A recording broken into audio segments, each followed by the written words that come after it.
ప్రతి వారం big boss హౌస్లో ఓటింగ్ రిజల్ట్స్కి వచ్చేసరికి ఎవరు టాప్లో ఉన్నారు, ఎవరు డేంజర్ జోన్లో ఉన్నారు, ఎవరికి ఎలిమినేట్ అయ్యే ఛాన్సెస్ ఎక్కువ ఉన్నాయని నార్మల్గా మాట్లాడుకుంటాం. కానీ ఈ వీక్ కొంచెం ప్రత్యేకంగా కొంచెం డిఫరెంట్గా ఉందన్నమాట. ఎవరికి ఎలా ఓట్లు పడినా భరణి అన్నకి కష్టాలు తప్పేలాగా లేదు.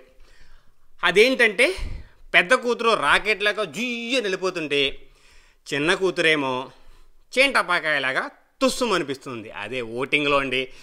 ఈ వీక్ ఓటింగ్ నిజంగానే కొంచెం క్లిష్టంగానే ఉంది, మనకు కాదు భరణి అన్నకి. ఎందుకంటే ఈ వీక్ నామినేషన్స్లో ఎవరున్నారో మనకు తెలుసు. అంటే ఒక ఫ్యామిలీయే నామినేషన్లో ఉంది. అదే నాన్న భరణి, పెద్ద కూతురు తనుజ, చిన్న కూతురు దివ్య. వీళ్ళతో పాటు రామ్ రాథోడ్, సుమన్ శెట్టి అండ్ డీమాన్ పవన్. ఇప్పుడు మనం ఓటింగ్స్ దగ్గరికి వచ్చేటప్పటికి ఏం జరుగుతుందంటే Tanuja Bharani first and second ప్లేస్లో. తనుజకు ఒక రేంజ్ ఓట్లు పడుతున్నాయి, నార్మల్గా పడట్లేదు, అసలు గుద్దేస్తున్నారు అంతే. సో అది ఎలాగనేది మనం పక్కన పెడితే ఓటింగ్ ప్రకారం ప్రస్తుత సిచ్యువేషన్ ఏంటంటే తరణి టాప్లో ఉంది, భరణి సెకండ్ ప్లేస్లో ఉన్నారు. సుమన్ శెట్టి గారు ఎక్స్పెక్ట్ చేసినట్టు ఎప్పుడు సెకండ్ థర్డ్లో ఉంటారు కాబట్టి థర్డ్లో ఉన్నారు.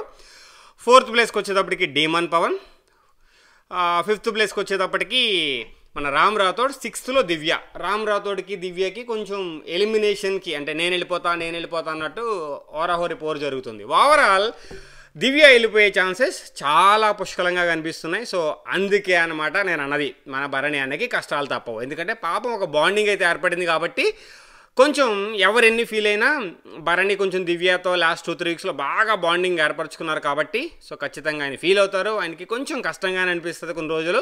సో అందుకే అనమాట ఎవరు ఎలిమినేట్ అవుతారు అంటే దివ్యకి చాలా ఛాన్సెస్ ఉన్నాయి, భరణి కష్టకాలం అంటే కొన్ని రోజులే, ఇట్ కామన్ కదా. కొంచెం బాండింగ్ ఆ ఆలోచన నుంచి బయటపడడానికి ఒక 1 వీక్ పట్టవచ్చు. But overall Divya is in danger zone.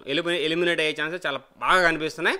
Last మినిట్లో ఓటింగ్ తారుమారే దివ్యకు ఓటింగ్ బాగా పడతాయి. బట్ ప్రాబ్లం ఏంటంటే కామన్ మ్యాన్స్ నుంచి ఇద్దరున్నారు, డీమాన్ పవన్ అండ్ మన దివ్య. బట్ డీమాన్ పవన్ కొంచెం ఓట్స్ పడుతున్నాయి, దివ్యకి ఓట్లు పడడం లేదు.